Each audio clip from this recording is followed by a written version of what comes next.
সুপ্রিয়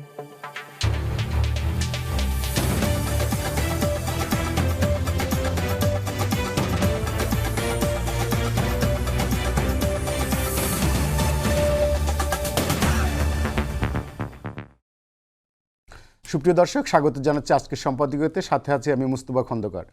প্রধানমন্ত্রী তারেক রহমানের নেতৃত্বাধীন বিএনপি সরকারের বয়স মাত্র 4 মাস ছুঁই। অল্প সময়ের মধ্যেই সামাজিক নিরাপত্তা, কৃষি ঋণ মওকুফ এবং রামিসা হত্যার রায়ের মতো প্রশংসনীয় উদ্যোগ দেখা গেছে। অথচ বিরোধী দলের সমালোচনা যেন থামছেই না। জামায়াত আমির ডাক্তার শফিকুর রহমান হুঁশিয়ারি দিয়েছেন, সময় খুব সীমিত, পরিবর্তন না হলে পরিণতির জন্য প্রস্তুত হতে হবে। নির্বাচিত সরকারের প্রতি বিরোধী দলের এমন অসহিষ্ণুতা কতটা যৌক্তিক? সমকালীন রাজনীতির নানা বিষয় নিয়ে আজকের সম্পাদকীয় সমালোচনার যৌক্তিকতা এ নিয়ে আলোচনার জন্য স্টুডিওতে উপস্থিত আছেন doctor Asaduzzaman Ripon, vice chairman BNP, এবং Mujibur Rahman Manju, chairman AB party, এবং মোস্তফা কামাল, সাংবাদিক ও বিশ্লেষক। আপনার তিনজনকে স্বাগত। রিপন ভাই, আপনাকে দিয়ে শুরু করতে চাই। আপনি যেটা বললাম আর যে আপনাদের সরকারের প্রতি এক ধরনের অসহিষ্ণুতা দেখা যাচ্ছে বিরোধী দলের শীর্ষ নেতাদের, এবং তার মূলত কারণ হচ্ছে আপনার সংস্কার নিয়ে। তো যদিও আপনারা অনেক ভালো ভালো কাজ করছেন, কিছু যেগুলো মানুষের উপকারে হচ্ছে, দৃশ্যমান অনেক উদ্যোগ নিচ্ছেন, কিন্তু মূল জায়গাটা কিন্তু সমস্যা রয়েই গেছে, যেটার সাথে আপনাদের বিরোধী দলের এক ধরনের মানে কি বলবে বৈরিতা। তো এই বিষয়টা কেন আপনারা জিয়ে রাখছেন? হ্যাঁ, না জিয়ে রাখছেন। আমার কাছে মনে হচ্ছে যে সংস্কার তো চলছে। এই যে আপনি অনেকগুলো প্রশংসার কথা বললেন, এইবারে যে জাতীয় বাজেটটা ঘোষণা করা হলো, এবং এইরকম একটা বাজেট বাংলাদেশে গত 55 বছর ইতিহাসে এরকম একটা চমৎকার বাজেট হয়নি। একটা মানবিক বাজেট, একটা মানবিক বাজেট হয়েছে।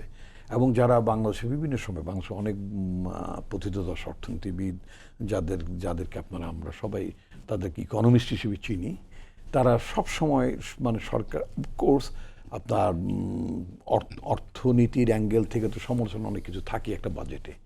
ডিসপাইট এভরিথিং, অনেক প্রথিতযশা অর্থনীতিবিদ তার এই বাজেটের সমালোচনা করতে যে শুধু এইটুকুই বলেছেন যে বাজেটটা মানবিক, বাজেটটা খুবই জনবান্ধব, তবে এটা বাস্তবের যোগ্যতা নিয়ে হয়তো প্রশ্ন তুলেছেন। কিন্তু মানে Outlook of the budget, target people, এইটা নিয়ে সরকার জঙ্গিকার, সরকারের যে দৃষ্টিভঙ্গি, এটা তো মানে বিগত 55 বছরে ছিল না। এমনকি কম্পিটিশন তো অনেক সময় নিজের সরকারের সাথে নিজেকে করতে হয়। যেমন আপনি গতবার ধরেন আপনি 95% স্কোর করেছেন, তা আপনার কম্পিটিশনটা কি অ্যাটলিস্ট 95% স্কোরটাকে অতিক্রম করা। তা আমি সেই অর্থে বলছি যে বিএনপি তো এর আগেও ক্ষমতা ছিল, আপনার দর্শকদের যাতে বিভ্রান্ত না হন আমি কথাই, কারণ প্রেসিডেন্ট জিয়াউর রহমানের শাসন ব্যবস্থা ছিল, খালেদা জিয়ার শাসন ব্যবস্থা ছিল, যাতে এটা মনে করা না হয় যে না তারেক রহমান, প্রেসিডেন্ট জিয়াউর রহমান বা খালেদা জিয়ার শাসন ব্যবস্থাটাকে আমি ওইভাবে শ্রদ্ধা না জানি বুঝি এইটাই প্রশংসা করছি, তা না। প্রতিনিয়ত আপনার নিজের মধ্যেই আপনাকে মানে প্রতিযোগিতা করতে হবে। We did very good jobs, আমরা বিভিন্ন সময় ভালো কাজ করেছে, আমাদের সরকার করেছে, আরও ভালো কাজ করতে হবে। সেটি তো সময়ের তাগিদ, সেটি তো সময়ের চ্যালেঞ্জ, তাই না? সেটা আমরা করছি। তো যাই হোক, কিন্তু বিরোধী দলের যে সমালোচনার কথাটা, বিরোধী দলের একটা সমালোচনা তো থাকি, সব সময় থাকে। গরিব মারার বাজেট মানি না, মানবো না, এই স্লোগান তো সেই অলমোস্ট একাদশ শ্রেণীতে ভর্তি হওয়ার পর থেকে করে আসছি নাকি? আচ্ছা, নিজেও তো করছেন অনেক, সেটাই বললাম, করছি, এরকম তো করে আসি। সুতরাং এটা আমার কাছে, এই সিনারিওটা আমার কাছে খুব বানিয়ে মনে হয়নি, মানে খুব ভিন্নতর মনে হয়নি এই দৃশ্য এবং এই জাতীয় বক্তব্য শুনতে এবং দিতে অভ্যস্ত। কিন্তু এখন কথা হচ্ছে কি যে আপনার একটা ডেমোক্রেটিক পলিটিতে, একটা গণতান্ত্রিক আবহে রাজনীতির প্যাটার্নটা, ধারাটা বদলে যেতে হয়। মুজিবুর রহমান মঞ্জু সাহেবের গতকালকে স্টেটমেন্ট, আমি আমার পত্রিকাতেই তার স্টেটমেন্ট আমি ছেপেছি, মানে আমাদের পত্রিকা ছেপেছে, আমি তো না, মানে পত্রিকা ছেপেছে। আমি একজন সেই প্রতিষ্ঠানের কর্মী হিসেবে আমারও একই দাবি। একটা চমৎকার বলছেন তো, প্রধানমন্ত্রী অনেকগুলো মানে পরিবর্তন আছে, কিন্তু উনি মন্ত্রীদের সমালোচনা করেছেন, মন্ত্রী কি প্রশ্ন তুলেছেন, মন্ত্রী কি সেভাবে, অর্থাৎ ওনার সহযোগীরা, তারা কতটা বদলাতে পেরেছে, এই ধরনের একটা প্রশ্ন বোধহয় করেছেন, তাই না? যদি আমি বুঝতে ভুল না করি, যে ওই ছাপটা প্রধানমন্ত্রীর মধ্যে পরিবর্তনের ছাপ আছে, কিন্তু তার অনুসারীদের মধ্যে ছাপটা নাই। হ্যাঁ, সেটাও একটু মানে নির্মম সমালোচনা করছেন। যে সরকারের বয়স মাত্র 4 মাস। আমি যেটা বলছি, আজকে একটা ছবি দেখে ভীষণ অভিভূত হয়েছে। ছবি না, ইনফ্যাক্ট মানে I was watching a video, আমি একটা ভিডিও দেখছিলাম। আমরা যেভাবে দেখতে অভ্যস্ত, আমরা যখন দেখি কোনো পীর সাহেব, কোনো হুজুর, মসজিদ ইমাম, তিনি যখন খেতে যান তখন তার হাত ধোয়ানোর জন্য অনেক মানুষ ব্যতিব্যস্ত থাকে না, নাকি থাকে কিনা? আবার গ্রামের সমাজের জামাইজন গ্রামে শ্বশুরবাড়িতে গেলে সাদা শালি মুক্তমুখ আত্মীয় স্বজন জামাইয়ের হাত ধোয়ানোর জন্য ব্যস্ত হয়ে যায় নাকি? আচ্ছা, তো পলিটিক্যাল লিডার, ইভেন আমি আমার স্টুডেন্ট এজে আমি যখন ছাত্রদলের প্রেসিডেন্ট বিভিন্ন জেলায় সফরে যেতাম, তখন তো আর হোটেল মোটেল এরকম ছিল না। আমাদের কর্মী, আমাদের সংশ্লিষ্ট বিভাগের নেতারা আমাদেরকে হোটেলেও রাখতেন না, তারা খুব আন্তরিকভাবে বাড়িতেই রাখতেন, বাড়িতে একবেলা খাওয়াতেন, তারা রাতেও বাড়িতে ঘুমানোর ব্যবস্থা করতেন। তা আমার এখনও খেয়াল, আমি লক্ষ্মীপুর সফর করছিলাম, কলেজটা তখন টিন শেডের কলেজ, যে বাড়িতে গেলাম তাদেরও টিন শেডের বাড়ি, আমার দলীয় কর্মীর বাড়ি, উঠোনের পাশে টিউবওয়েল ছিল, ওই বাড়ির একজন মেম্বার মানে টিপকল চেপে চেপে পানি দিচ্ছেন, হাত ধুইলাম, কাঁধে একটা টাওয়েল, সেটা আবার হাত দিলেন মোছার জন্য। এই যে আন্তরিকতা, গতকালকে যে কয়েকটা বলে অনেকগুলো ব্যাকগ্রাউন্ড টেনেছি, কিন্তু গতকালকে বোধহয় আজকে বোধহয় আমি মানে সোশ্যাল মিডিয়াতে আমি একটা ভিডিও দেখলাম, সেখানে প্রধানমন্ত্রীকে আপনার একজন মন্ত্রী, উনি যখন গাছ লাগালেন, মানে বৃক্ষরোপণ শব্দটা বোধহয় মানুষ বলে আর কি, তাই না? আসলে গাছ লাগালেন, একটু বৃষ্টির দিন ছিল বোধহয়, একটু মাটি, একটু কাদা কাদা মাটি উনি লাগালেন, এবং নিজে কাদা হাতে মানে হাতে কাদা মাখা, মানে এমন না যে আরেকজন চেপে দিল, উনি জাস্ট গাছটা লাগালেন, একটু এরকম করে আসেন। লিটারেলি প্রধানমন্ত্রী, মাননীয় প্রধানমন্ত্রী হাতে কাদা টাদা মেখে গেছে। তো পাশের দণ্ডায়মান আরেকজন মন্ত্রী, তিনি যে পানি দিচ্ছে, পানির যে জেরিকেনটা যেটাতে পানি ঢেলে দেয়, সেটাতে প্রধানমন্ত্রী হাত পানি ঢেলে দিলেন, উনি হাত ধুলেন। এই পর্যন্ত আমি দেখতে অভ্যস্ত আমার এই জীবদ্দশায়, এই বয়সে। কিন্তু এরপরে যেটা আমি দেখলাম, সেটা সত্যি সত্যি আমি দেখিনি। কি সেটা হলো যে মাননীয় প্রধানমন্ত্রী তারেক রহমান নিজে পানি ঢেলে দিলেন। তিনি আরেকজন, আমি ওটাকে প্রতিমন্ত্রী ফরহাদ ছিল কিনা আমার খেয়াল আসছে, প্রবাবলি প্রতিমন্ত্রী ফরহাদ হোসেন আজাদ, সে আমাদের ছোট ভাই তুল্য, মানে স্নেহাস্পদ ছোট ভাই তুল্য আজাদ, সে প্রতিমন্ত্রী বোধ হয় পানি সম্পদ মন্ত্রণালয়ের। আমি মানে ভিডিওতে যতটুকু ছোট স্ক্রিনে দেখলাম, তো আমার কাছে মনে হলো ফরহাদ হোসেন আজাদই হবে। তো মাননীয় প্রধানমন্ত্রী তার ক্যাবিনেটের যদি ফরহাদ হয়ে থাকে, প্রবাবলি যদি হয়ে থাকে, কিন্তু তিনি তার একজন সহকর্মী, একজন অনুস্তুল্যকে মন্ত্রীর হাত থেকে পানির জেরিকেনটা নিয়ে তাকে ঢেলে দিচ্ছে, তার হাতে ঢেলে তার হাতটা ধুয়ে দিলেন। এই দৃশ্য কি আপনি বলুন তো মুস্তফা, এই দৃশ্য আপনি বাংলাদেশে আপনার বয়সকালে জ্ঞান হওয়ার পর আপনি দেখেছেন? না, আমি দেখিনি, never ever seen. Right, that is a big change. উনি যেটা বলেছেন যে প্রধানমন্ত্রীর যে পরিবর্তন সূচনা করেছেন প্রধানমন্ত্রী, যে পরিবর্তন, যে সংস্কৃতিটা তৈরি করেছেন, এটি তো একটা সংস্কৃতি, দ্যাট ইজ এ রিফর্ম। রিফর্মটা কি? রিফর্মটা হচ্ছে আচরণে, রিফর্মটা হচ্ছে কার্যপরিধির, তাই না? এগুলো তো he is practicing now, we are suppose to follow it. এটা করতে হবে। মানে অসাধারণ একটা মানে উদাহরণ টেনেছেন তার নেতাকর্মীদের জন্য, ইনক্লুডিং আমি, আমার জন্য, সবার জন্য উনি করেছেন। আমি বলতে চাই যে এটা একটা বড় মাপের সংস্কার, আচরণগত এবং মানে ব্যক্তিগত জীবনযাপনে, অফিস অফ দ্য মানে আপনার প্রাইম মিনিস্টার, তাই না? ওই জায়গায় বসে তিনি যে কাজটা করছেন, এটা অসাধারণ কাজ। এখন আমি আসছি, আমি সরি, আমি বোধহয় মানে অনেক বড় ব্যাখ্যা দিয়ে লেন্দি করে খুব ছোটতে যাব। জনাব শফিকুর রহমান, তিনি আমি ওনাকে যেটা মনে করিয়ে দিতে চাই, তিনি শুধুই মাত্র জামাতের আমির নন। উনি এমনি কথাবার্তা বলেন ভালো, আমি বেশ পছন্দ করি, যদিও তার সাথে আমার ব্যক্তিগত মানে জানাশোনা বা মানে কখনো করমর্দনের সম্পর্ক হয়নি, বাট আমি দূর থেকে তাকে পছন্দ করি, ভালো লাগে, কথাবার্তা ভালোই বলেন তিনি। কিন্তু মাঝে মধ্যে একটু যে আপনি অসহিষ্ণু কথা বললেন, যেমন ওনাকে মনে রাখতে হবে বা জামাত ইসলামকে মনে রাখতে হবে যে তারা শুধুমাত্র এখন একটা মানে রাজনৈতিক দল নন, শুধুমাত্র সরকারের বিরোধিতা করার জন্যই অপর বিরোধী দলের দায়িত্ব মানে মতো নন, তারা সংসদের এক মানে বিরোধী দল, সংসদেও তারা বিরোধী দল, এবং তিনি তো বিরোধী দলের নেতা বটেই। তো সুতরাং এই 4 মাসও হয়নি যে সরকারে বসে, তাকে সময় আর বেশি নাই, তাকে অমুক করতে হবে তমুক করতে, এই সময় হুঙ্কার টুঙ্কার না দেওয়া বোধহয় ভালো। কারণটা হচ্ছে কি, তার একটা স্টেটমেন্ট আমি দেখলাম, তার দলের তাদের ছাত্র সংগঠনের একটা ছেলে, ওইটা আমি পরে আলোচনা করবো রিপন ভাই, ওইটা আছে। এই জাতীয় স্টেটমেন্টটা না জেনে না বুঝে ইস্যু করে ফেলা, office of the leader of the opposition অনেক বড় গুরুত্বপূর্ণ ব্যাপার। আমি মনে করি ওই চেয়ারে, ওই অফিসে তাকেও প্রধানমন্ত্রীর যে অনেকগুলো প্রশংসা করলাম, আমি তো তাকে অ্যাপ্রিসিয়েট করতে চাই। সুতরাং এখনই মানে খুব হুঙ্কার দেওয়াটা না বাদ দিয়ে, দেশটা তো সবার, কিভাবে কালেকটিভলি সবাই মিলে দেশটা গড়তে পারি সেটাই একটা জায়গায় নিয়ে যেতে পারি, জনগণ যেভাবে দেখতে চায়, ওই চেষ্টাটা আমাদের সবার করা উচিত হবে। মঞ্জু ভাই, সেটা হলো জামাত নেতা প্রসঙ্গে আসি। উনি বলেছেন যে গণভোটের রায় বাস্তবায়ন না হলে 96 সালের মতো পরিস্থিতি তৈরি হবে। মানে এত কম সময়ের একটা সরকারকে এই ধরনের হুমকি দেওয়াটা কতখানি যৌক্তিক? আপনাকে যদি প্রশ্ন করে যে বিরোধী দলের কাজ কি, বিরোধী দলের কাজ হচ্ছে সরকারের সমালোচনা করা। বিরোধী দল এমন একটা পজিশনে থাকে, সে যদি সঠিকভাবে কঠোরভাবে সমালোচনা না করে, তখন কিন্তু জনগণ তার সমালোচনা করে যে এটা কী ধরনের বিরোধী দল, এ তো দেখি আবার সরকারের প্রশংসা করছে। কারণ আমাদের হচ্ছে 2/3 ক্ষমতাসীন সরকার। পার্লামেন্টে আপনি দেখবেন, আপনি যদি টাইম হিসাব করেন, আমাদের সরকার দলীয় এমপিদের যদি 1 ঘন্টা কথা বলেন, তার মধ্যে আপনি দেখবেন প্রায় অন্তত 1 ঘন্টার মধ্যে 30 মিনিটই হচ্ছে শুধু প্রধানমন্ত্রীর গুণগান গান। প্রধানমন্ত্রী, ওনার মা, ওনার বিভিন্ন বিষয় নিয়ে প্রশংসা করেন। তো ফলে বিরোধী দল যদি প্রপারলি বিরোধিতা না করে, তাহলে কিন্তু গণতন্ত্র শক্তিশালী হয় না। আবার আমাদের দেশে একটা সমস্যা হয়, যেমন আমি যদি এখন রিপন ভাইকে জিজ্ঞেস করি যে রিপন ভাই, বিরোধী দলের কাজ কি বিরোধিতা করা না? হ্যাঁ, অবশ্যই বিরোধিতা করা। আপনারা কি চান বিরোধী দল বিরোধিতা করুক? হ্যাঁ, আমরা চাই। এখন বিরোধী দল কোন ভাষায় বিরোধিতা করবে, আপনি যদি সেই ভাষাটা শিখাই দেন, মাত্রা জ্ঞান শিখাই দেন, তাহলে তো এটা এক ধরনের আর্টিফিশিয়াল বিরোধিতা হবে। বিরোধী দল বিরোধিতা করতে গিয়ে কখনো মাত্রা অতিরিক্ত করবে, কখনো তার যৌক্তিকভাবে করবে, কখনো সে ভুল করবে। এইটা হচ্ছে গণতান্ত্রিক একটা যাত্রাপথ।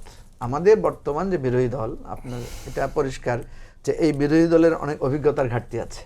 তাদের পার্লামেন্টারি পলিটিক্স তারা মাত্র শুরু করেছে। আজকে তাকে আপনি যেভাবে দেখতে পাচ্ছেন, 6 মাস পরে কিন্তু দেখবেন তার অনেক মেজর আলোচনা, বক্তব্য, অনেক চেঞ্জ আসছে, অনেক ভুলভ্রান্তি। আজকেও আমি দেখেছি পার্লামেন্টে অনেক সিনিয়র লোক, মনিরুল হক চৌধুরী, উনি একটা বক্তব্য দিয়ে উনি নিজে কিন্তু সরি বলেছেন, ক্ষমাও চেয়েছেন, এবং স্পিকার সাথে সাথে, ডেপুটি স্পিকার সাহেব সাথে সাথে ওনার বক্তব্যকে এক্সপান্স করে দিয়েছেন। তাহলে এটা কি হবে, আগামী দিনে অন্যরা শিখবে, তারা আর এই ধরনের কথাবার্তা হয়তো সেন্সিটিভ বিষয়ে কথা বলবে না। আমি অথবা বললো যে মানে ক্ষমা চাইতে হয়, এই জিনিসগুলো এভাবে শিখবে। আমি যেটা মনে করি যে বিরোধী দল আমি যেটা দেখি যে আমাদের বিএনপির কাছে প্রত্যাশাটা অনেক বেশি রিগার্ডিং দি ডেমোক্রেটিক প্র্যাকটিস, রিগার্ডিং দি জুলাই সনদ বাস্তবায়ন, গণভোটের বাস্তবায়ন, এগুলো নিয়ে আমাদের একটা আবেগ আছে, যার কারণে আমরা এই কথাগুলো নিয়ে যখন বলতে যাই, তখন আমাদেরকে অনেক কঠিনভাবে আমরা বিএনপিকে বলি যে আপনারা আপনি দেখেন বিএনপির বহু নেতাকে আমি আপনাকে দেখাতে পারবো যে উনি আগে কি বলেছেন, এখন কি বলেছেন, আগের বক্তব্যের সাথে এখনের বক্তব্য মিল নাই। এই যে আপনি বাজেটের কথা বললেন না, আমি আপনাকে এখন পড়ে শোনাই যে 2025 সালে অন্তর্বর্তীকালীন সরকার যে বাজেট দিয়েছে, সেই বাজেটের বিরোধিতায় আমির খসরু মাহমুদ চৌধুরী উনি কি বক্তব্য রেখেছিলেন দেখেন। উনি বলেছেন যে রাজস্ব আয়ের সাথে আমাদের সরকার পরিচালনা ব্যয়ের এই যদি সমান সমান হয়, আমরা ঋণ নির্ভর বাজেট করলে আমাদের কি ক্ষতি হবে। উনি এই ঋণ নির্ভর বাজেট, ঘাটতি বাজেটের বিরোধিতা করেছিলেন, কিন্তু উনি আজকে দিচ্ছেন একটা ঋণ নির্ভর সেই আর একই রকম একটা বাজেট দিচ্ছেন। তো বিএনপিকে আমরা এই জায়গাগুলো থেকে সমালোচনা করব, এবং সেই সমালোচনার জায়গায় কোনটা কঠোর হবে, কোনটা একটু আপনার কাছে কঠিন মনে হবে, এটা হতেই পারে। বিএনপি যদি আপনার শেখানো ভাষায়, আপনার মাত্রার জ্ঞানের মধ্যে বিরোধিতা করে, তাহলে এটা কখনো একটা জেনুইন বিরোধী দল হবে না। সেই জন্য আমি অনেক সময় দেখি যে বিএনপির নেতৃবৃন্দের মধ্যে এই প্রতিক্রিয়াটা আছে যে এইটা করছে কেন, এই ধরনের কথা বলছে কেন, এইভাবে বিরোধিতা করছে কেন। ভাই, আপনি তো 2/3 মেজরিটি নিয়ে ক্ষমতায় এসেছেন, 52+ জনগণ আপনাকে ভোট দিয়েছে, আপনার প্রশংসা করার লোকের তো অভাব নাই। আপনার বিরোধিতা করার কিছু লোক আছে, কিছু কথা আছে, দায়িত্বপ্রাপ্ত আছে, তাদের বিরোধিতা করে আপনি সেটা যুক্তি দিয়ে তাদেরকে করেন। শফিক রহমান সাহেবের কথা যদি কোনো, আপনি সেটা নিয়ে কথা, এটাই তো পলিটিক্সটা, তো এভাবেই রোল করবে। একটা কথা রিপন ভাই আমাকে রেফার করেছেন, আমি এই কথাটা বলতেই চাই আবার এভাবে। কালকে আমি রংপুরে গিয়েছিলাম, আমাদের একটা সম্মেলন ছিল, সেখানে আমি একটা কথা বলেছি যে প্রধানমন্ত্রীর যেই চেঞ্জটা আমরা দেখতে পাচ্ছি ওনার বিহেভিয়ারাল প্যাটার্নে, ওনার ব্যয় সংকোচনে, ওনার টাইমলি অফিসে যাওয়ার ক্ষেত্রে, এটা কিন্তু নিচের দিকে ছাপটা পড়ছে না। কি অদ্ভুত ঘটনা আমি আপনাকে বলি, আমার কালকে একটা অভিজ্ঞতা হলো একদম প্র্যাকটিক্যাল। আমি যখন রংপুর যাচ্ছি, ঠিক একই সময়ে ফ্লাইট শিডিউলে কিন্তু প্রধানমন্ত্রী চট্টগ্রাম যাচ্ছেন। বিশ্বাস করেন, এয়ারপোর্টে গিয়ে আমার মনে হয় নাই যে মাননীয় প্রধানমন্ত্রী যাচ্ছেন, কারণ এয়ারপোর্টে এই ধরনের কোনো বাগাড়ম্বর ছিল না, সিরিয়াস লেভেলের সিকিউরিটি, এটা সেটা আমি টেরও পাই নাই। শুধু কখন টের পেয়েছি, যখন দেখলাম যে আমরা ফ্লাইট ওঠার সময় আমাদের একটু ডিলে করছে। তো ড্রাইভার সাহেবকে জিজ্ঞেস করলাম যে ভাই ডিলে হচ্ছে কেন? বললো ওই যে ফ্লাইটটা দেখছেন ইউএস বাংলার ফ্লাইট, ওটাতে প্রাইম মিনিস্টার যাচ্ছে, উনি ফ্লাই করলে তারপর আমরা ফ্লাই করব।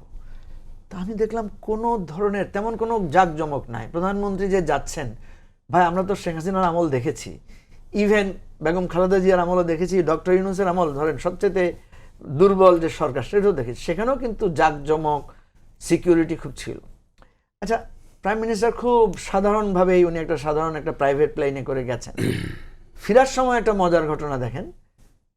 ফেরার সময় এই আমি যখন এসে নামলাম, বেরোয় আমি দেখলাম প্রাইম মিনিস্টারের গাড়ি বাইরে দাঁড়ানো এবং মন্ত্রীদের আরও 5-6টা গাড়ি দাঁড়ানো, কিন্তু তেমন কোনো প্রটোকল, তেমন কোনো সিরিয়াস লেভেলের পরিস্থিতি নাই।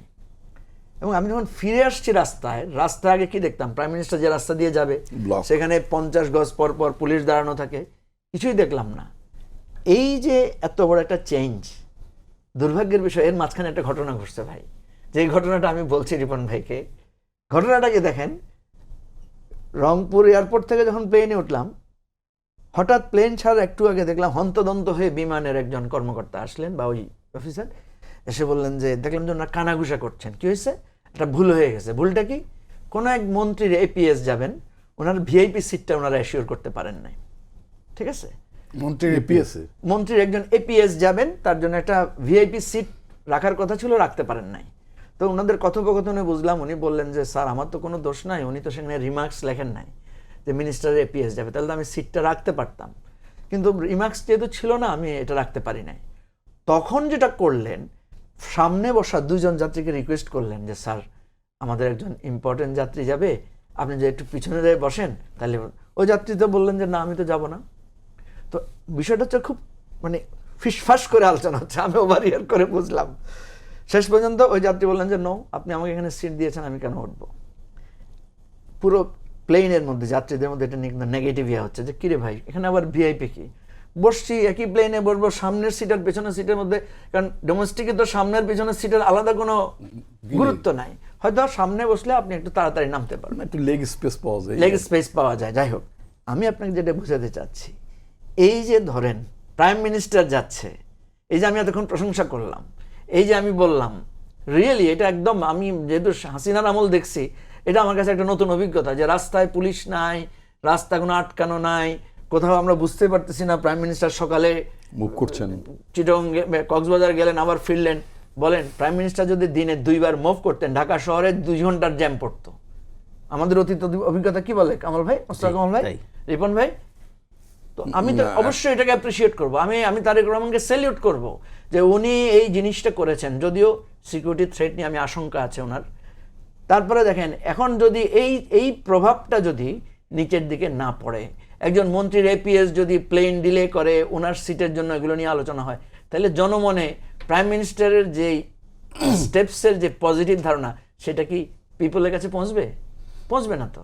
কারণ আমাদের মাইন্ড সেট আপ হচ্ছে যে আমি এটা যদি আপনি প্রাতিষ্ঠানিকতা না পায়, এটা যদি সকলে যদি এই উপকারটা সুবিধাটা ভোগ না করে, তাহলে তো একজনের একটা চেষ্টা তো এটা সফল হবে না। সেই জন্য আমি বলেছি যে প্রধানমন্ত্রীর মধ্যে আমরা যে পরিবর্তনের যেই ছোঁয়াটা দেখতে পাচ্ছি বা যেই প্রসেসটা দেখতে পাচ্ছি, এটা ওনার ফলোয়ারদের মধ্যে, ওনার নিচের দিকে দেখতে পাচ্ছি না। কিন্তু আপনার সেক্রেটারি কিন্তু আর একটু এরকম বলেনি। উনি কালকে দেখলাম ফুয়াদ ভাই বলছেন যে সরকারের কোনো পরিবর্তন আসেনি। না, একটা কথা তো হচ্ছে যে দেখেন, আমি আবারও বলছি যে সরকারের প্রাইম মিনিস্টারের এই পরিবর্তন কি সরকারের পরিবর্তন? আমি তো সরকারের পরিবর্তন দেখব অ্যাজ এ হোল। সুতরাং এই কথার মারপ্যাচ, কথার পার্থক্য আপনি দেখতে পাবেন। আমি যেটা বলি, একটা গল্প আছে, এখন তো সময় নাই, পরের স্লটে যদি কথা বলতে দেন আমি বলবো যে আপনার সরকার আসলে সরকারের পারফরমেন্সটা কি। আমরা ইন্ডিভিজুয়াল পারফরমেন্সে তো ধরেন যে উনি একটু আগে বলছিলেন যে একজন ছাত্র ভর্তির ব্যাপারে ওনার কাছে রিকোয়েস্ট আসছে, তো উনি যদি অ্যাজ এ হোল সকল ছাত্রদের রেজাল্ট ভালো না হয়, তাহলে তো ফলাফলটা ওনার লাভ হবে না। ওনার একজন ছাত্র হয়তো ফার্স্ট হলো বোর্ডে, কিন্তু 4 জন ছাত্র ফেল করলো, ফাইনালি তো সেটা ওনার ক্রেডিট আকারে জমা হবে না। কামাল ভাই, সেটা হচ্ছে যে 4 মাসের সরকার, 4 মাসের বিরোধী দল, আপনার মূল্যায়ন কি? ধন্যবাদ আপনাকে। আমার 2 সহ-আলোচক 2টা ঘটনা বলেছেন বাংলাদেশের 2 প্রান্তের, খুব হেরফের কিন্তু 2 ঘটনায়। একজন স্বয়ং প্রধানমন্ত্রীর ভূমিকা কি, আরেকজন কোনো এক মন্ত্রীর একজন এপিএসের কি ভূমিকা, যেটাকে বলে 2 পায়ে গুলে 3 পা পিছিয়ে দেয়া। অর্থাৎ প্রধানমন্ত্রী কিন্তু রূপান্তরের প্রশ্নে, পরিবর্তনের প্রশ্নে রীতিমতো বলা যায় দৌড়াচ্ছেন, আর বাদবাকিদের অবস্থা অনেকটা হামাগুড়ির মতো। তো এটা তো প্রধানমন্ত্রীর জন্য বিব্রতকর। আবার প্রধানমন্ত্রীর জন্য কখনো কখনো কিন্তু মায়া হয়। তিনি যত করে বলছেন যে আমার স্তুতি গাইবেন না, আমার বন্দনা করবেন না, ঠিক তার আশপাশের কারো মতো দায়িত্ব হয়ে যায় খুব দ্রুত ওনার বন্দনা করা। এটা তার জন্য কিন্তু বিব্রতকর। তিনি যে একটা রূপান্তরিত বাংলাদেশ চাইছেন, একটা নতুন বাংলাদেশ চাইছেন, পরিষ্কার কিন্তু সেটা নিয়ে কোনো প্রশ্ন নেই। চলনে বলনে কাজে তিনি ব্যাপক পরিবর্তন এরই মধ্যে এনেছেন, কিন্তু সহকর্মীদের মধ্যে ওইটার ছাপ আমরা দেখছি না। এইগুলো একদিক। দ্বিতীয়ত বিরোধী দলের বিষয়ে আপনি যেটা বলছেন, আমাদের এখানে বিরোধী দলের কয়েকটা প্রতিষ্ঠিত নাম আছে।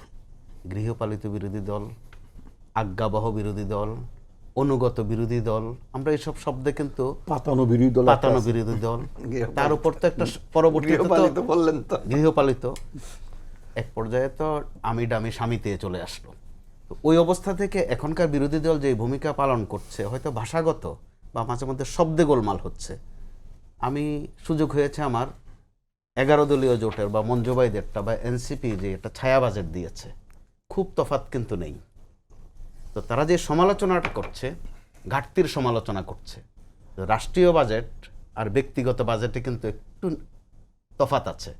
আমরা ব্যক্তিগত পর্যায়ে আমার সামর্থ্য কি ওই অনুযায়ী আমি বাজেটটা করি, আর রাষ্ট্রীয় বাজেটে কিন্তু কিছু উচ্চাকাঙ্ক্ষা থাকে, অনিবার্যভাবে ওখানে ঘাটতি আসবে, তার প্রয়োজন অনুযায়ী সে বাজেট করে। আর ব্যক্তিগত খাতে আমরা সামর্থ্য অনুযায়ী বাজেট করি। তো ওই জায়গায় বিরোধী দলের ভাষাগত সমস্যা সেটা। কিন্তু সরকারের খুব সমালোচনা করছে তা কিন্তু নয়, ঘাটতির সমালোচনা করছে। তো এই সমালোচনাকে আমি বলতে পারি যে সতর্ক করছে। না, এই যে একটা কথা বললেন আমির সাহেব যে 96-এর মতো পরিণতি হবে, যদি- সেটা তাদের বোধহয় পলিটিক্সকে তারা মার্কেটিং করেছে। 96 বলতে তারা তত্ত্বাবধায়ক সরকারের কথা মনে করিয়ে দিয়েছে, যদি আমি ভুল না করে থাকি, যে এটাকে একসময় অগ্রাহ্য করা হয়েছিল, পরবর্তীতে এতই মানা হয়েছে যে ঠিকঠাক মতো মানার সময়ও পায়নি। সম্ভবত এটা মনে করিয়ে দিয়েছেন। তো এই মনে করিয়ে দেওয়া ইতিবাচকভাবে নেওয়া যায়, যে সতর্ক করা। আর এখন তো ভাবতে হবে যে এখনকার সরকারি দল আর বিরোধী দলটা কে। তারা কিন্তু রাজপথের সতীর্থ। মিতালি করা, এবং কখনো কখনো এক্স বলা যেতে পারে, এক্সও বলা যেতে পারে। তো ওই ক্ষেত্রে যদি আপনি নির্যাতিত প্রশ্নে ধরেন, তুলনা করাটা কঠিন হবে আসলে। কার ভূমিকা বেশি ছিল ওই ডিবেট করাও ঠিক নয়। জামাতে ইসলামীরও কিন্তু কয়েকজন নেতার মৃত্যুদণ্ড হয়েছে। আমাদের কাছে তো তথ্য আছে, ওই সময় জামাতকে এমনও বলা হয়েছিল যদি বিএনপির সঙ্গ ছাড়ো তাহলে তোমাদের এরকম পরিণতি হবে না। আবার বিএনপিকেও বলা হয়েছিল যে জামাতের সঙ্গ ছাড়লে তোমাদের প্রতি একটু রহম করা হবে, তোমাদেরকে ক্ষমতায় নিয়ে আসা হবে। তারা কেউই কিন্তু একাট্টা থেকেছে। একাট্টা থেকেছে মানে কি, বয়ানও এসেছিল যে শেষ আমরা- পর্যন্ত থাকতে পারেনি তো। তবু যতটুকু আছে, এখনো যতটুকু আছে, সমালোচনা করুক, সরকারের ত্রুটিগুলো ধরিয়ে দিক, কিন্তু ওই যে আঙ্গুল চুষব না, সময় বেশি নেই, এই শব্দগুলো, এই ভাষাগুলো অবশ্যই আপত্তিকর। ওল্ড প্যাটার্ন আর কি। জি, ওল্ড প্যাটার্ন, যেটা আরো ভর করেছে নতুন করে 5 আগস্টের পর, খুবই দুঃখজনক। আমরা শুধু মাঝে মধ্যে তারুণ্যকে দোষ দিই যে তাদের মুখ খারাপ, বেয়াদব টেয়াদবও বলি। আমরা খেয়াল করি মাঝে মধ্যে প্রবীণদের সাথেও তাদের গোলমাল বাঁধে, প্রবীণরাও কিন্তু তাদেরকে তাচ্ছিল্য করেন। ইচ্ছে করলে প্রবীণরা কিন্তু ওখানে একটু অভিভাবকের জায়গায় যেতে পারতেন। এই ছেলেরা কিন্তু অনেকটা অভিভাবকহীন। তারা দেখা যায় প্রবীণদেরকে তাচ্ছিল্য করেন, গালমন্দ করেন। যে কারণে আপনি দেখেন, আমরা যখন সাংবাদিকতায় এসেছি কিছু নাম শুনতাম, মুরগা মিলন, মুরগা মিলন, মুরগি মিলন, মুরগা না, মুরগি মিলন। হ্যাঁ, গাল কাটা না কামাল। না, ওইটা কারণ ছিল আচ্ছা। at that time so many Kamals and চিহ্নিত। so many Milon's are there। অর্থাৎ কাউকে চিহ্নিত করার জন্য হ্যাঁ, এরকম বলা বলা হতো, হয়তো। কিন্তু এর অন্তর্নিহিত এবং অর্থ- এগুলো এগুলো এগুলো আমি তো নিজেও মিডিয়ার লোক, জি কিছু মনে করেন না। It is the media, ji it is the media, they have created this things. তারা ওই- তারা করেছে। আচ্ছা। এবং এই অপসংস্কৃতিটা ইনিশিয়েটেড বাই দ্য মিডিয়া তো তারা দেখেন, করেছে। এই বাস্তবতায় এসে হয়তো চিহ্ন দেওয়ার জন্য করে, চিহ্নকে আর কিছু দিয়ে দেওয়া যেত না, চিহ্নের অনেক কিছু থাকে। এই আমলে এসে আপনি দেখেন কারো নামের সাথে ডাস্টবিন যোগ হচ্ছে, কারো নামের সাথে ডার্বি যোগ হচ্ছে, কারো নামের সাথে বন্দর যোগ হচ্ছে, তবু উচ্চারণ করা যায় বন্দর, কারো নামের সাথে সান্ডা যোগ হচ্ছে। এটা কিন্তু খুব বাজে লক্ষণ। অর্থাৎ কেউ কাউকে ছাড়ছেন না, আদরের জায়গায়ও ঘাটতি, সম্মানের জায়গায়ও ঘাটতি। আমার গণমাধ্যমের অভিজ্ঞতা থেকে মনে হচ্ছে যে এগুলো একেবারেই জরুরি ছিল না। এগুলো যখন প্রতিপক্ষ হবেন, সম্বোধন করার বা সমালোচনা করার অনেক ভাষা থাকতে পারে, কঠিন কঠিন ভাষা থাকতে পারে। আপনার নিশ্চয় মনে আছে সালাউদ্দিন কাদের চৌধুরী অথবা সুরঞ্জিত সেনগুপ্তরাও কিন্তু তিক্ত কথা বলতেন, কিন্তু এর মধ্যে আবার একটা ফাঁক ছিল, শ্রদ্ধা জানানোর, ভক্তি জানানোর, আবার পাশাপাশি বসার। সাম্প্রতিক সময়ে আমরা কিন্তু দেখছি যে এটা মারাত্মক পর্যায়ে চলে যাচ্ছে। এতে করে যখন মনে কষ্ট দেয়া হয়, ওই দাগ কিন্তু মোছা যায় না। যতই পরবর্তীতে মিষ্টি কথা বলি, যখন আপনি নানান জনের নাম নিয়ে তাচ্ছিল্য করবেন, নামের সাথে না আজে বাজে শব্দ যোগ করবেন, এগুলো গেঁথে যায় মনের ভিতরে। তো তখন উপলব্ধি করার বিষয় আছে যে আজকে যারা এসব গালমন্দ করছেন, একজন আরেকজনকে তাচ্ছিল্য করছেন, যদি 5 আগস্ট না ঘটতো, ফাঁসির সেল থেকেও কেউ কেউ সংসদে আছেন, এখন ফাঁসির ছেলে ছিলেন অথবা গুম ছিলেন। তো ওই কথাগুলো যদি তারা একটু স্মরণ করেন, যেহেতু পরিবর্তিত বাংলাদেশ, অবশ্যই বিরোধিতা থাকবে, কিন্তু বিরোধিতার ভাষা যেন এই পর্যায়ে না যায়। আবার ওই বিরোধিতাও আমরা চাই না, কারণ গেল সরকারটিকে আমরা ফ্যাসিস্ট বলে চিহ্নিত করি। ওই সরকারটিকে ফ্যাসিস্ট করার বিষয়ে তখনকার যে বিরোধী দলটা, ওইটার ক্ষেত্র বিশেষে সরকারি দলের চেয়েও বেশি ভূমিকা ছিল এবং মিডিয়ারও ছিল, মিডিয়ারও যথেষ্ট ছিল। রিপন ভাই একটা কথা মাঝে মধ্যে বলেন, একাধিক শোতে তিনি সেটা বলেছেন মনের কষ্ট থেকে, বারবার বললেন, মনে কষ্ট থেকে না, তো পর্যবেক্ষণ অভিজ্ঞতা থেকে, যে আমাদেরকে উনি গণমাধ্যম বলতে চান না, প্রচার মাধ্যম বলতে চান। বিভিন্ন আমি সময় নিজেও তো তার আপত্তি বাইরে করেছি। না, আমি জি, নিজেও তো আপনি মিডিয়াম আমাদের লোক। অংশীজন। তো ওই ক্ষেত্রে মাঝে মধ্যে আসলে আমরা প্রচার যন্ত্র হয়ে আমাকে যাচ্ছি। কি বাদ দিয়ে দিলেন? হ্যাঁ, না, আপনি তো নিশ্চয়ই না। একেবারে আমাদের, আমরা একই রাজ্যের মানুষ, একই রাজ্যের অধিবাসী, সমগোত্রীয়ই বলা চলে। রিপন ভাই তো ছাত্র জীবনেই পত্রিকা সম্পাদক, 81 সালের সম্পাদক। জি। তো তখন আমরা, এটা কিন্তু আইকনিক বিষয়। তো ওই জায়গায় আমরা যেভাবে চিহ্নটা দিচ্ছি, এখন যেসব শব্দ প্রয়োগ করছি, আসলে রিপন ভাইয়ের ভাষা অনুযায়ী আমরা প্রচার মাধ্যম হয়ে যাচ্ছি, গণমাধ্যম কিন্তু থাকছি না, মাস মিডিয়া থাকছি না, ক্ষেত্র বিশেষে ক্লাস মিডিয়া হয়ে যাচ্ছি। এটা সম্ভবত আমাদের জন্য দুর্ভাগ্য। আর আজকেও বিএনপির মহাসচিব কিন্তু আমাদেরকে খুব গুরুত্বপূর্ণ পরামর্শ দিয়েছেন, তাচ্ছিল্য করেছেন বলবো না, পরামর্শ দিয়েছেন যে আমরা যেন স্তুতি বন্দনা না করি। মাননীয় প্রধানমন্ত্রী তো বলেছেন, তার আগেও আপনি দেখেন কথায় কথায় এসে যাচ্ছে। সাবেক যিনি প্রধানমন্ত্রী ছিলেন, তারও তো নসিহত ছিল যে প্রশ্ন করুন, বন্দনা করবেন না। কিন্তু আমাদের জায়গা থেকে আমরা কিন্তু তোতা পাখির মতো প্রশ্ন করিনি, বন্দনাই করেছি। উপায় ছিল অথবা না। প্রশ্নের নামে এমনই কাণ্ড করেছি যে মাননীয় প্রধানমন্ত্রী সকালে উঠে আপনি কি করেন, অর্থাৎ স্কোপ তৈরি করে দেয়। উনি বলবে তসবিহ প্রধানমন্ত্রীর টানবি। নিশ্চয়ই একটা সায় ছিল, নাহলে উনি অবশ্যই এগুলোকে সায় enjoy ছিল, করতেন। হয়তোবা তিনি শুনতে পছন্দ করতেন, কিন্তু তার আগের বাক্য তো বলেছিলেন প্রশ্ন করুন। তো আমরা ওই বাক্যের মধ্যে থাকতে পারতাম, তো প্রশ্ন করতে পারতাম। তারও আগে আপনি দেখেন, তিনি এখন দুনিয়াতে নেই, আবুল মাল আব্দুল মহিদ, সাংবাদিকদেরকে যাচ্ছে তাই শব্দ তিনি প্রয়োগ করতেন। আরেকজন দুনিয়াতে নেই, ওই সরকারের সমাজ কল্যাণ মন্ত্রী ছিলেন, মহসিন ওনার নাম, হ্যাঁ, তিনিও তাচ্ছিল্য করতেন, এমন এমন শব্দ উচ্চারণ করতেন। তখনকার যিনি তথ্যমন্ত্রী ছিলেন হাসানুল হক ইনু, তিনি আবার নিজে উচ্চারণ করতেন এই শব্দগুলো। আপনি খেয়াল করে দেখুন, আমি নিজে কিন্তু উচ্চারণ করছি না এই শব্দগুলো, কারণ এগুলো যায় না, ঘাটলার আলাপেও যায় না, কলপাড়ের আলাপেও যায় না। এতে করে আমাদের কিন্তু উপলব্ধি করার বিষয় আছে। রিপন ভাই যেরকম আমাদেরকে বলছেন প্রচার মাধ্যম না হয়ে গণমাধ্যমের কর্মী হতে, না, একইভাবে আপনাদেরকে না, মানে সবাই আমাকেও একইভাবে আজকে বিএনপি মহাসচিব যে আহ্বানটা জানিয়েছেন, অবশ্যই আমাদের কল্যাণ কামনা করে ওই আহ্বানটুকু জানিয়েছেন। রাজনীতিবিদরা তাদের ভাষায় কথা বলবেন, তাদের শব্দ আর আমাদের শব্দ কিন্তু তফাৎ আছে, তফাৎ থাকবে, কিন্তু ওই জায়গায় আমাদেরও একটা ভূমিকা আছে। 5 আগস্ট তো আমাদেরকেও একটা সুযোগ দিয়েছে শুদ্ধ ধন্যবাদ। হওয়ার, আমি একটু রিপন বা ভাইয়ের কাছে আসি। সংস্কার হওয়ার, বা মেরামত হওয়ার। রিপন ভাই, যেটা হলো যে কোনো বিষয়ে আমরা দেখছি যে বিরোধী দল থেকে খুব দায়িত্বশীল আচরণ করা হচ্ছে না। সাম্প্রতিক একটা ছাত্র শিবিরের এক নেতার বিষয়টা নিয়ে আমরা আবারও দেখলাম, সেটা হচ্ছে যে বলা হচ্ছিল যে তাকে গুম করা হয়েছে, এবং কয়েকদিন এই ঘটনার পরে ছাত্র শিবির এবং ইভেন কি বিরোধী দলের নেতা তার ফেসবুক পোস্টেও এই বিষয়টা উদ্বেগ প্রকাশ করেছে। কিন্তু আমরা 2-3 পরে দেখলাম যে ঘটনাটা ভিন্ন, পুলিশ তার ভাবে তাকে আবিষ্কার করেছে। তো এই যে মানে এই ধরনের দায়িত্বশীল পোস্টে থাকলে যে দায়িত্বপূর্ণ আচরণ করতে হয়, এইটা আমরা দেখছি না কেন? আর গুমের মতো একটা অভিযোগ যেটা এত স্পর্শকাতর, সেটাকে এক ধরনের আমরা মকারের পর্যায়ে নিয়ে যাচ্ছি। এটা দুটো কারণ। একটা কারণ তো মজিবুর মধু সাহেব নিজে একটা উল্লেখ করেছেন, সেটা হচ্ছে যে আপনার বর্তমানে যারা আপনার পার্লামেন্টে যারা অপোজিশন পার্টি হিসেবে যারা দায়িত্ব পালন করছেন, তাদের সে ম্যাচুরিটি এক্সপিরিয়েন্সের তো কিছু ঘাটতি আছে নিঃসন্দেহে। এবং এটা হয়তো আই থিঙ্ক আমি ওনার মতো আমি আশাবাদ ব্যক্ত করতে যে একটা পর্যায়ে হয়তো মানে এটা ওভারকাম করে ফেলবেন তারা। কিন্তু যে ইস্যুটা নিয়ে তারা একটা অভিযোগ আনলেন শুধু, এবং অভিযোগটা ছোটোখাটো অভিযোগ না, একটা নির্বাচিত সরকার, একটা গণতান্ত্রিক সরকার আমলে গুম হতে পারে, কথাটা খেয়াল, সাংঘাতিক ধরনের একটা মানে মানে অভিযোগ সাংঘাতিক ধরনের একটা অভিযোগ।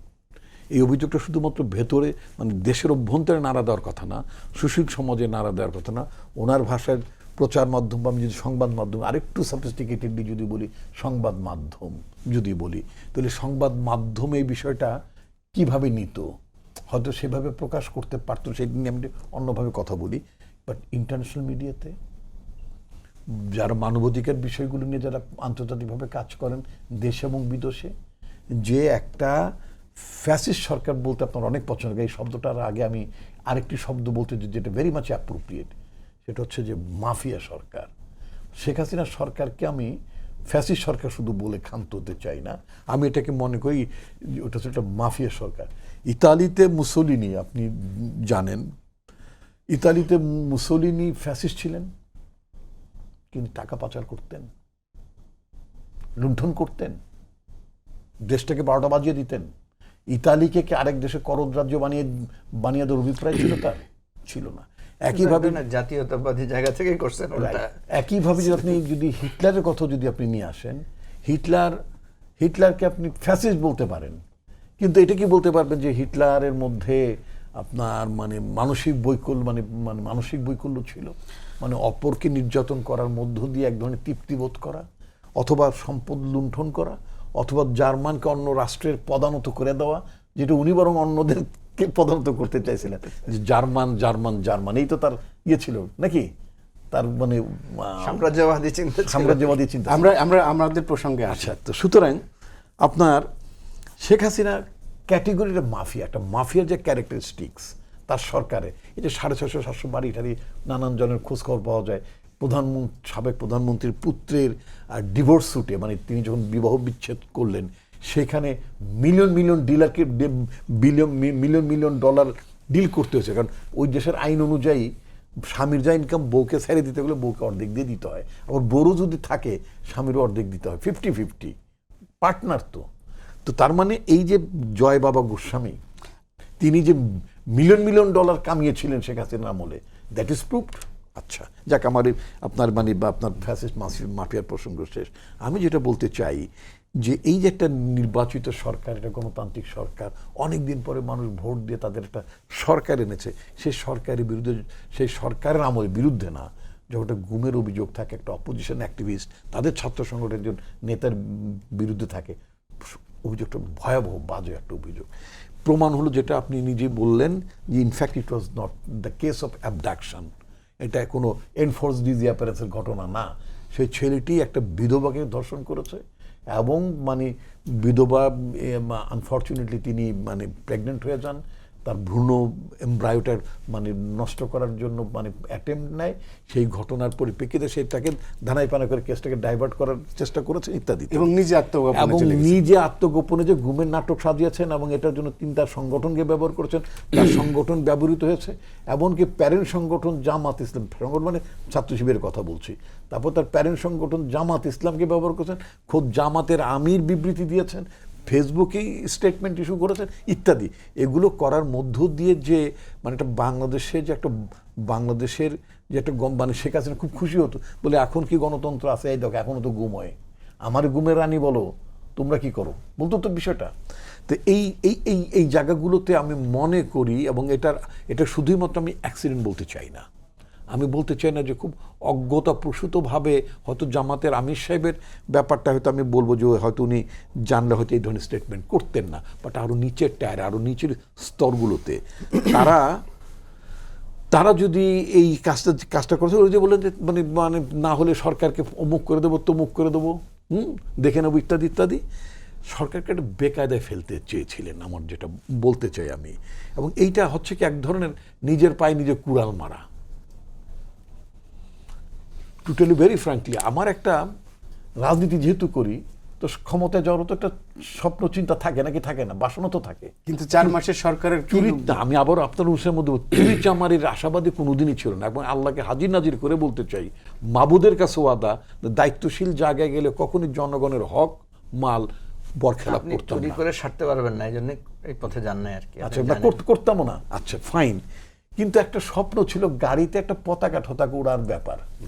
কিন্তু প্রধানমন্ত্রীকে দেখার পরে আমার এই পতাকার বাসনের জন্য আস্তে আস্তে মিয়ে গেছে। কারণ আগে দেখতাম প্রধানমন্ত্রীর গাড়ির দুই পাশে একটা প্রধানমন্ত্রীর মনোগ্রাম দিয়ে একটা পতাকা, জাতীয় পতাকা, সামনে একটা সোনালী প্লেটের মধ্যে প্রধানমন্ত্রীর মনোগ্রাম লেখা, একটা মনোগ্রাম, এগুলো তো কিছুই থাকে না এখন।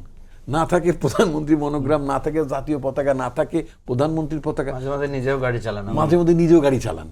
আপনি ড্রাইভিং পারেন? না রে ভাই, আপনি তো শেষ, সেই দিক থেকে আমরা একটা শিখতে হবে এখন, আমার চিন্তা করছি।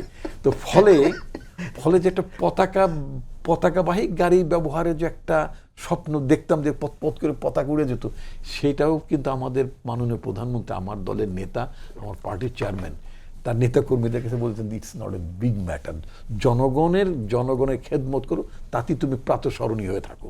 আচ্ছা, হোয়াট এভার। আপনি যেটা বলছিলেন, আমি এই কথাটা এখানে শেষ করতে চাই যে আমি মনে করবো যে কাজটা খুব খারাপ করেছিলেন তারা। এই জাতীয় অভিযোগ করে বোধহয় শুধুমাত্র সরকারকে বেকায়দায় ফেলানো যাবে না, নিজেরও কিন্তু আলটিমেটলি বেকায়দায় পড়ে যাবে না, আমি এটা বলতে চাই। আরেকটু কথা আমি একটু বলতে চাই এখানে, মানে ছায়া বাজেটের কথা বলেছেন। ছায়া বাজেটটা প্রসঙ্গ আসার সময় ওই যে উনি বললেন যে ছোটদেরকে তাচ্ছিল্য করা বা ছোটদেরকে স্নেহ না করা, আমার মধ্যে এটা কখনো ছিল না। আমি বরং ছোটদেরকে, এনসিপির ছেলেদেরকে খুবই পছন্দ করতাম। আমি চাইতাম যে ওরা একটা শক্তি দাঁড়াক। রাজনীতিতে একটা শক্তি লাগে তো রে ভাই, লাগবে না কেন? আপনি একাই নাকি এটা তো বাকশাল করতে চান না? তো এনসিপি বা আরও এনসিপির মতো আরও অন্য দল, ওনাদের পার্টি, তারা সবাই সক্ষম রাজনৈতিক দল হিসেবে তারা মাঠ দাপাবে, সরকারকে জবাবদিহিতার মধ্যে রাখবে। দ্যাট উইল বি দ্য মানে ডিসেন্সি অফ দ্য ডেমোক্রেসি সৌন্দর্য সেখানে আরও বাড়বে। তখন আমি এনসিপির একজন নেতার সাথে এরকম টকশোতে আসলাম, আসার পরে বললাম যে হোয়াই ডোন্ট ইউ ফর্ম এ মানে শ্যাডো ক্যাবিনেট, বিলেতের মতো তোমরা তো শ্যাডো ক্যাবিনেট ফর্ম করতে পারো, নো ম্যাটার হোয়াট কতটা সিট পেয়েছো, বিভিন্ন মন্ত্রণালয় অনুযায়ী তোমরা মানে কিছু দায়িত্বশীল নেতাদেরকে দিয়ে তো একটা শ্যাডো গভর্নমেন্ট করতে পারো।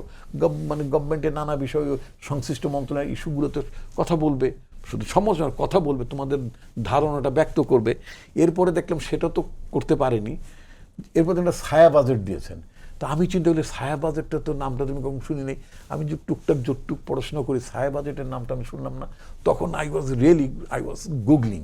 তখন আমি খুব ঘাটাঘাটি শুরু করলাম, আমার অনেকগুলো সময় নষ্ট হলো। নষ্ট মানে খুঁজতে গেলাম। নো, যেই ওয়েস্টমিনিস্টার টাইপ অফ গভর্নমেন্ট আমরা ফলো করি, যে গণতন্ত্রের সূতিক আকারে বলি যুক্তরাজ্যের কথা, ইভেন তাদের দেশেও সেখানে অপোজিশন পার্টির parliament, they don't table any shadow budgets, কোনো ছায়া বাজেট তারা দেন না। না দেওয়ার কারণ হলো কি, এটা আমি আপনার দর্শকদের উদ্দেশ্যে বলছি, না দেওয়ার কারণ সংক্ষেপে জি, না দেওয়ার কারণটা হলো যে বিরোধী দলের তো আপনার সেই অ্যাক্সেস থাকে না ইনফরমেশনে, যেহেতু তাদের অ্যাক্সেস থাকেন ইনফরমেশনের ব্যাপারে নানান সেক্টরে, তার যেটা বাজেট, এটার জন্য একটা ব্যাপক যজ্ঞ লাগে। সরকার তো অনেক ডিপার্টমেন্ট হয়, তারা মাসের পর মাস কাজ করেন, কিন্তু বিরোধী দলের তো আমাদের সেই ধরনের স্টাফ থাকে না। না থাকার কারণে তারা ইনফরমেশনের ঘাটতি থাকে, জানতে পারেন আমার কতটা অ্যালোকেশন আছে, কতটুকু টাকা পাবো, কতটুকু ব্যয় করা যাবে, ধারণা থাকে না, হোয়াট এভার। তো যাক, এটা মানে তারা এটা করেছেন, এটা মোটেই অভিনব নয়।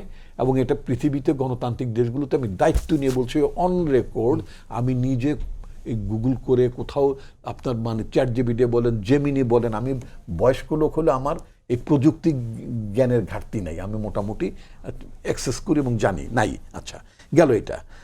তো আপনার ওই বারবার ওনার প্রচার মাধ্যমের কথা যেটা আজকে মহাসচিব উদাহরণ টেনেছেন, সেটা হচ্ছে যে এখন আমাদের প্রতিষ্ঠানগুলো, মিডিয়া হাউসগুলো, আমি মানে পত্রিকার কথা বলেন, ইলেকট্রনিক মিডিয়ার কথা বলেন, in fact it has become the sister concern of A business house.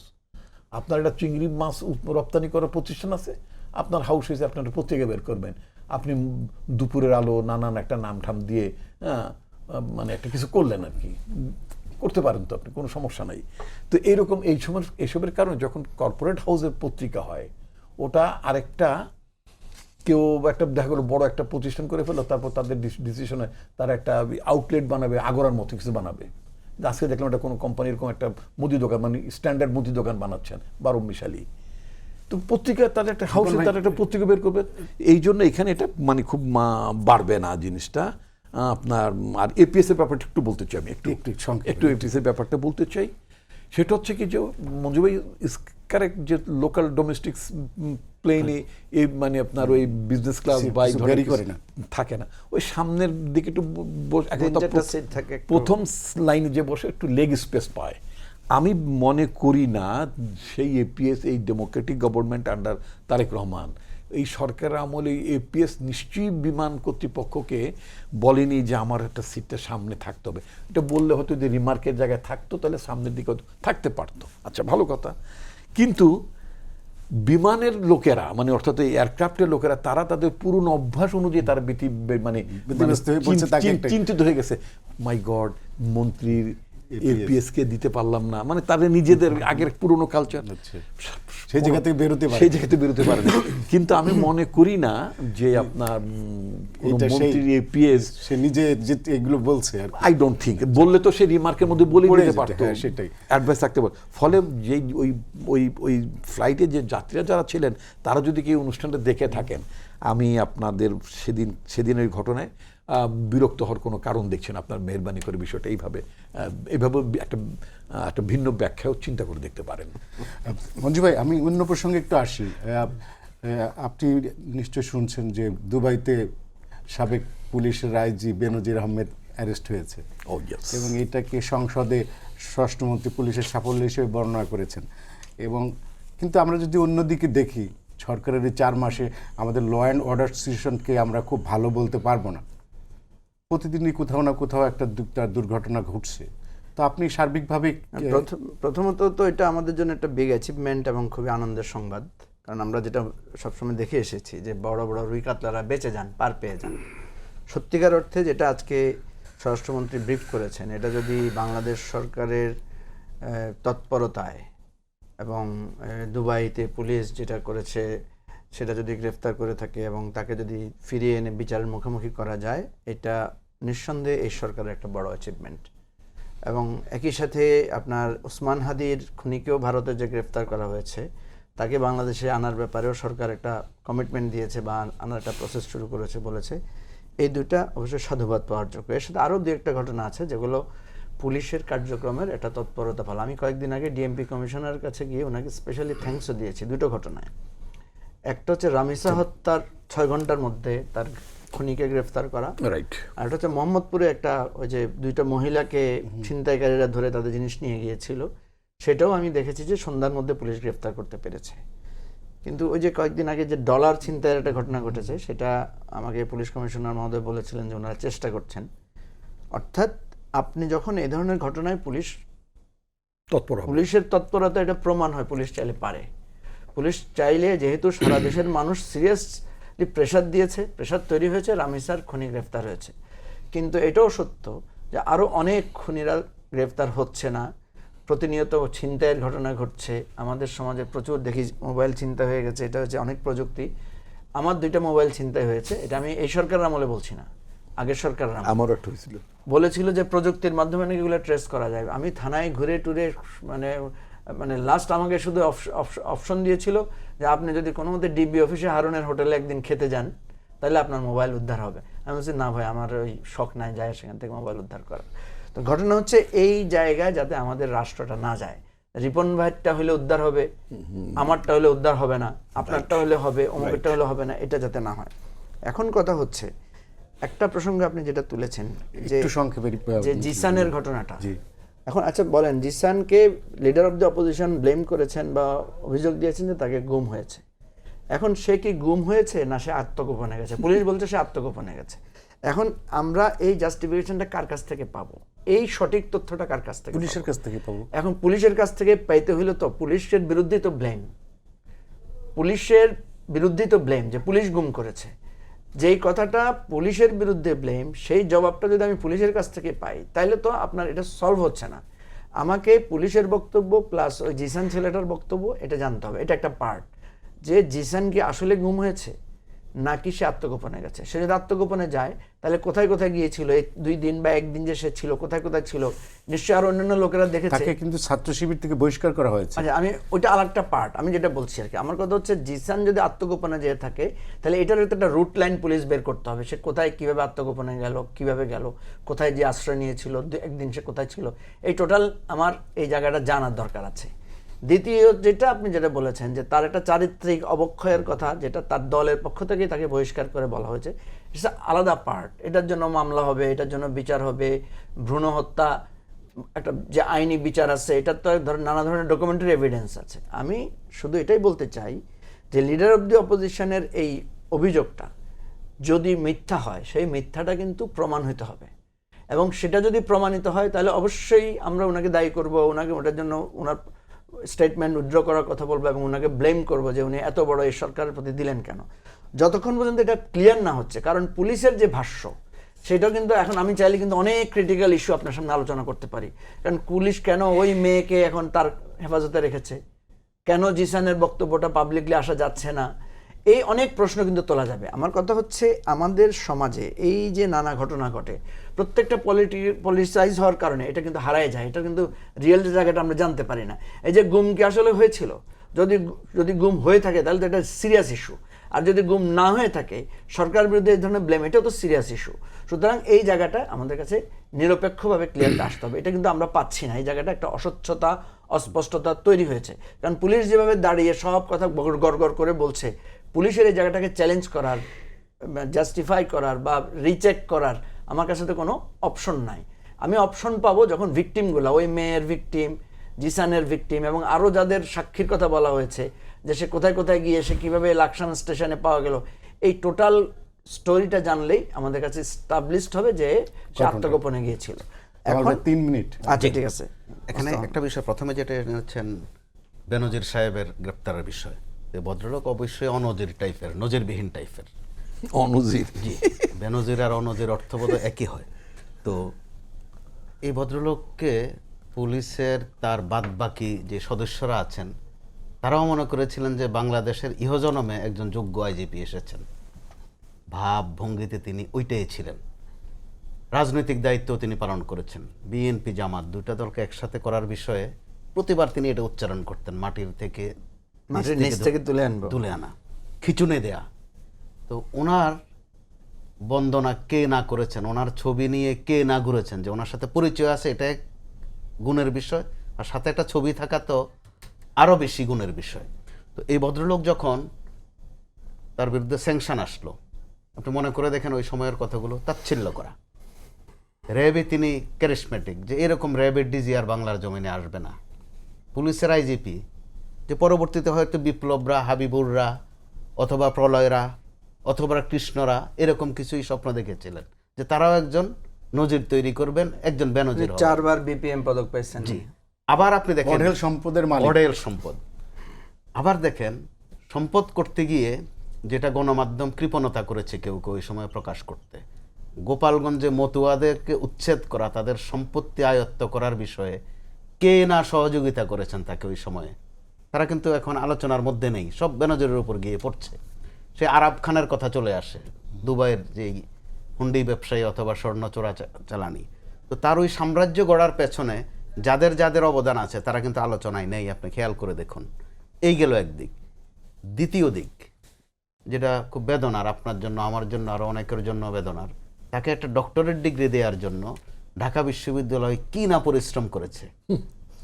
তিনি যেদিন যাবেন ঢাকা বিশ্ববিদ্যালয়ে চারিদিকে ঘেরাও যে আমাদের একজন কৃতি ছাত্র আসছেন।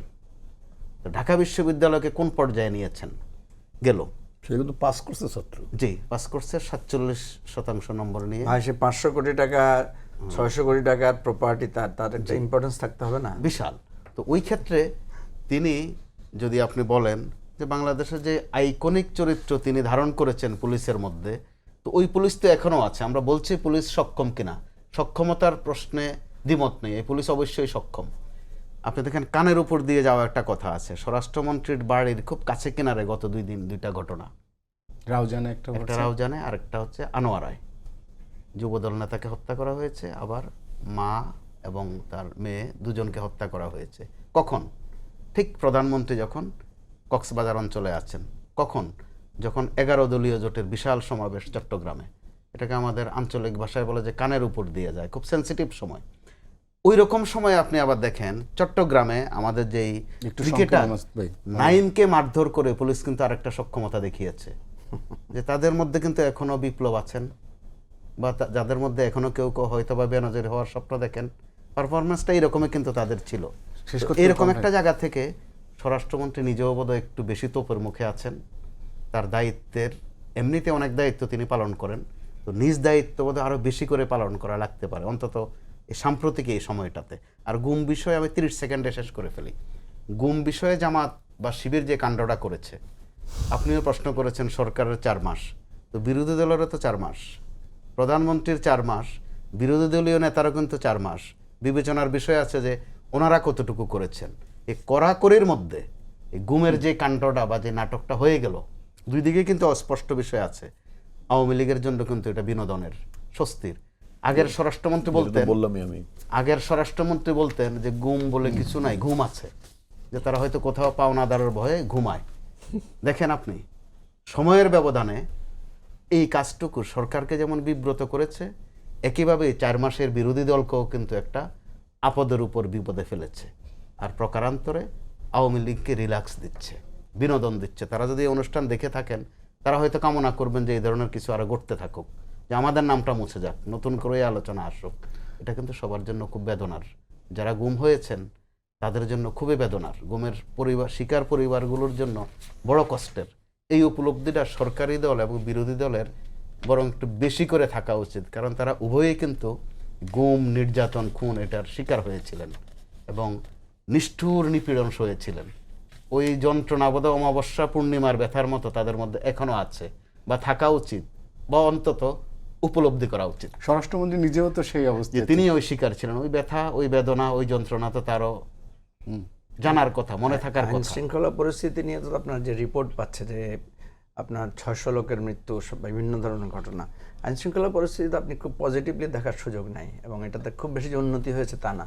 যেটা ছিল যে নির্বাচন আসলে, এটা নির্বাচন হয়ে গেলে নির্বাচিত সরকারের আন্ডারে খুব ভালো সময় আসবে, সেটা কিন্তু বলার সুযোগ নাই এখন। আচ্ছা, ওই প্রত্যাশাটা সবার ছিল যে একটা নির্বাচিত সরকার আসলে এইসব জ্বালা যন্ত্রণাগুলো থাকবে না। আমাদের হাতে আর সময় নেই।